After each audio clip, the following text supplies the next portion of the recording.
اعوذ باللہ من الشیطان الرجیم بسم اللہ الرحمن الرحیم وَإِذَا جَاءَتْهُمْ آیَةٌ قَالُوا لَن نُؤْمِنَ حَتَّى نُؤْتَىٰ مِثْلَ مَا أُوتِیَ رُسُلُ اللَّهِ اللَّهُ أَعْلَمُ حَيْثُ يَجْعَلُ رِسَالَتَهُ سَيُصِيبُ الَّذِينَ أَجْرَمُوا صَغَارٌ عِندَ اللَّهِ وَعَذَابٌ شَدِيدٌ بِمَا كَانُوا يَمْكُرُونَ فَمَن يُرِدِ اللَّهُ أَن يَهْدِيَهُ يَشْرَحْ صَدْرَهُ لِلْإِسْلَامِ وَمَن يُرِدْ أَن يُضِلَّهُ يَجْعَلْ صَدْرَهُ ضَيِّقًا حَرَجًا كَأَنَّمَا يَصَّعَّدُ فِي السَّمَاءِ كَذَلِكَ يَجْعَلُ اللَّهُ الرِّجْسَ عَلَى الَّذِينَ لَا يُؤْمِنُونَ صدق اللہ العظیم۔ سامعین کرام، سورہ الانعام کی آیت نمبر 124 اور 125 آپ کے سامنے تلاوت کی ہے۔ وَإِذَا جَاءَتْهُمْ، اور جب ان کے پاس کوئی آیت آتی ہے، قَالُوا لَن نُؤْمِنَ،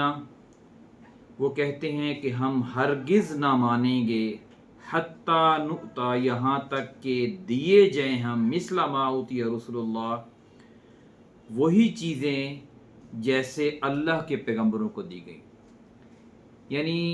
مشرکین مکہ جو تھے، جب ان کے سامنے نبی کریم صلی اللہ علیہ وآلہ وسلم قرآن جو نازل ہوتا تھا وہ پیش کرتے کہ یہ اللہ کا کلام ہے، اللہ کا حکم ہے اور تم اس کو مانو اور اس کے مطابق اپنی زندگی بسر کرو،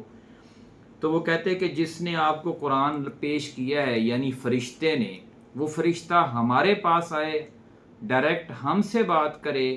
تو ہم مانیں گے، ورنہ ہم نہیں مانیں گے۔ اللہ اعلم، اللہ خوب جانتا ہے،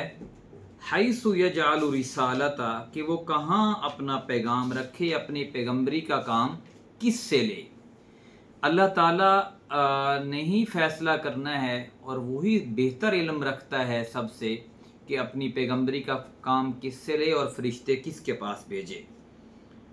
سیصیب الذین اجرموا صغار عند اللہ، ان قریب مجرموں کو اللہ کے یہاں ذلت وعذاب شدید، اور سخت عذاب کا سامنا کرنا پڑے گا۔ یعنی قرآن کی جو تعلیمات ہیں یہ وہ ہیں جو انسان کی فطرت کو اپیل کرتی ہیں۔ قرآن جو کہتا ہے، اگر انسان اس کے مطابق عمل کرے تو زندگی میں انصاف، امن، سکون اور عدل قائم ہو جاتا ہے۔ جب انسان فطرت سے ہٹتا ہے، میانہ روی سے ہٹتا ہے، تو پھر اس کی زندگی ٹکراؤ کا شکار ہو جاتی ہے فطرت کے ساتھ، اور فطرت سے ٹکرا کے ظاہر انسان اس فطرت کا ایک کائنات کا چھوٹا سا ذرہ ہے، تو وہ کبھی بھی استحکام کے ساتھ زندگی بسر نہیں کر سکتا۔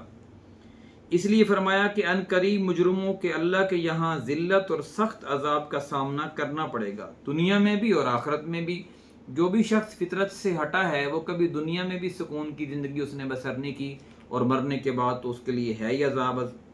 بما کانوا یمکرون، اس وجہ سے کہ وہ مکر کیا کرتے تھے، کہ اپنی مکاریوں کی پیدائش میں اللہ تعالیٰ ان کو سخت عذاب میں مبتلا کرے گا۔ یہ مکاری ہی تو ہے کہ ایک انسان کو اگر یہ کہا جائے کہ آپ نے اپنی زندگی میں امانت اور دیانت سے کام لینا ہے، کسی کا حق نہیں کھانا، ناجائز قتل نہیں کرنا، جھوٹ نہیں بولنا،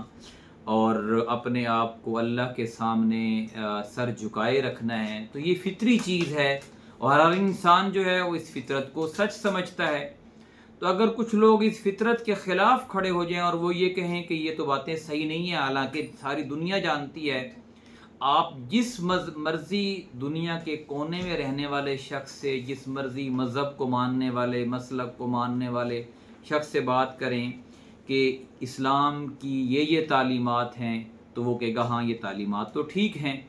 یعنی ہر شخص یہ کہے گا کہ جھوٹ نہیں بولنا چاہیے، کسی کا حق نہیں کھانا چاہیے، ناجائز قتل نہیں کرنا چاہیے، ظلم زیادتی نہیں کرنی چاہیے۔ لیکن اگر اسے کہیں کہ آپ واقعی مسلمان بن جائیں اور پورے قرآن کو، اس کی تعلیمات کے مطابق عمل کریں، تو یہ ہر ایک کے لیے ممکن نہیں رہتا، مشکل ہو جاتا ہے۔ فَمَن يُرِدِ اللَّهُ أَن يَهْدِيَهُ يَشْرَحْ صَدْرَهُ لِلْإِسْلَامِ، تو پھر اللہ جسے ہدایت دینا چاہتا ہے اسلام کے لیے، اس کا سینہ کھول دیتا ہے۔ اللہ تعالیٰ ہدایت اسی کو دیتا ہے جو اس کا طلبگار ہوتا ہے، جو یہ چاہتا ہے کہ واقعی میں راہ راست پالوں، اس منزل کی تلاش میں کوشش کرتا ہے جو منزل اس کی فطرت میں ہے، جو اللہ نے اس کے لیے مقرر کر دی ہے۔ جو شخص کوشش کرتا ہے پھر اللہ تعالیٰ اس کے لیے آسانیاں پیدا کرتا جاتا ہے اور اس کو سمجھ بوجھ دیتا ہے اسلام کی۔ اور جس کو اللہ تعالیٰ اسلام کی سمجھ بوجھ دے دے تو یہ واقعی اللہ کی بہت بڑی رحمت اور نعمت ہے اس کے لیے کہ اس کو اسلام اصل میں سمجھ آ گیا ہے۔ ورنہ آپ دیکھیں کہ دنیا میں انسان چھوٹے چھوٹے ایشوز کے اوپر زندگی بسر کر جاتے ہیں، کوئی برادریوں کے اوپر، کوئی قوموں کے اوپر، اور کوئی ایسے چھوٹے چھوٹے جن کے معاملات ہوتے ہیں کہ جن کا اسلام سے کوئی تعلق نہیں ہوتا، یا اگر ہوتا بھی ہے تو جزوی تعلق ہوتا ہے، کلی تعلق نہیں ہوتا، اور اس کے اوپر وہ تنظیمیں اور جماعتیں کھڑی کر دیتے ہیں اور زندگی اسی کے اوپر ہی گزار جاتے ہیں۔ حالانکہ اللہ تعالیٰ جس کو شعور دیتا ہے، اور اپنے مقدس ترین اور برگزیدہ ترین اللہ کے جو پیغمبر آئے ہیں بندے، یعنی 1,24,000، انہوں نے جو دعوت پیش کی ہے آپ دیکھیں وہ کسی کی بھی دعوت جزوی دعوت نہیں تھی، کلی دعوت تھی کہ اپنی پوری زندگی اللہ تعالیٰ کے دین کے، اس کے حکم کے دائرے میں شامل کر دے۔ یہ پورا نظام ہے جو فطرت کی عکاسی کرتا ہے، اور انسان ظاہرہ اسی کائنات کا حصہ ہے، تو اس کو بھی اسی نظام کا حصہ ہونا چاہیے جس کے تحت پوری کائنات چل رہی ہے۔ سورج، چاند، ستارے، زمین اور چرند پرند اور جتنی بھی چیزیں کائنات کے اندر ہیں، یہ سب چونکہ اللہ تعالیٰ کے حکم کے مطابق زندگی بسر کر رہی ہیں، تو انسان بھی اگر اللہ کے حکم کے مطابق زندگی بسر کرے گا تو ان چیزوں سے، کائنات کی ان چیزوں سے اس کا ٹکراؤ نہیں ہوگا۔ جب ٹکراؤ نہیں ہوگا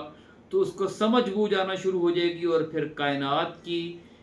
جتنی بھی چیزیں ہیں وہ اس کی تسخیر میں آتی چلی جائیں گی، اور وہ اس کے لیے کائنات مسخر ہوتی چلی جائے گی، اور وہ کائنات کے راز کو نکالنا، ابھارنا شروع کر دے گا۔ یہی وجہ ہے کہ آپ دیکھیں کہ بہت سارے لوگ جو اللہ تعالیٰ کے قریب ہوئے ہیں، وہ دنیا کے ایک کونے میں بھی تھے تو ان کو دوسرے کونے میں بھی چیزیں دکھائی گئیں، حالانکہ اس وقت نہ تو کوئی انٹرنیٹ تھا اور نہ یہ کوئی مواصلات کی ایسی تیز رفتار چیزیں تھیں، نہ کمیونیکیشن ایسی تھی۔ وجہ یہ کہ انہوں نے کائنات کے راز کو اتنا اکھیڑا کہ اللہ تعالیٰ نے کائنات کی ان پر تسخیر کر دی۔ اس لیے فرمایا کہ پھر اللہ جسے ہدایت دینا چاہتا ہے اسلام کے لیے اس کا سینہ کھول دیتا ہے، اسلام پر عمل کرنا اس کے لیے آسان ہو جاتا ہے، اس کے لیے نماز پڑھنا آسان ہوتا ہے، نماز چھوڑنا مشکل ہو جاتا ہے، اور باقی جتنے بھی اسلام کی تعلیمات ہیں ان پر عمل کرنا اس کے لیے آسان ہوتا ہے، ان کے خلاف جانا ان کے لیے مشکل ہو جاتا ہے۔ وَمَن يُرِدْ أَن يُضِلَّهُ يَجْعَلْ صَدْرَهُ ضَيِّقًا، اور جسے وہ گمراہ کرنے کا ارادہ کر لے اس کا سینہ سخت تنگ کر دیتا ہے، یعنی اس کے لیے جو ہدایت کا راستہ ہے وہ مشکل ہو جاتا ہے۔ حرجن کأنما یصعد فی السماء، کہ ایسے تنگ کر دیتا ہے گویا کہ وہ آسمان پر زور لگا کر چڑھ رہا ہے۔ ظاہر ہے اوپر کی طرف چڑھنا انسان کے لیے بہت مشکل ہوتا ہے، تو اتنا زور لگانا پڑتا ہے، جب اونچائی کی طرف جاتا ہے تو آسمان کی طرف جانا تو اور زیادہ مشکل ہے، ناممکن ہے، تو اس کو اسلام پر چلنا ایسے ہی ہوتا ہے جیسے وہ آسمان کی طرف چڑھ رہا ہو۔ کذالک یجعل اللہ الرجس، اس طرح اللہ ان لوگوں پر گندگی ڈال دے گا، علی الذین لا یؤمنون، یعنی اس طرح اللہ حق سے فرار اور نفرت کی ناپاکی اور گندگی جو ہے وہ ان کے اوپر ڈال دے گا جو ایمان نہیں لاتے، وہ حق سے دور اور برائی کے قریب اور ذلت کے قریب اور گندگی کے قریب جو ہے وہ ان کو سکون محسوس ہوگا۔ اور یہی وجہ ہے آپ دیکھ رہے ہیں کہ دنیا کے اندر بہت سارے لوگ جو دین سے دور ہیں وہ ان کو وہی باتیں اور وہی زندگی اچھی لگتی ہے جو کہ گندگی پر مبنی ہے، ناپاکی پر مبنی ہے، اور جو فطرت کے خلاف ہے۔ اللہ تعالیٰ سے دعا ہے کہ ہمیں دین کو صحیح معنوں میں سمجھنے اور عمل کرنے کی توفیق عطا فرمائے۔ جزاک اللہ۔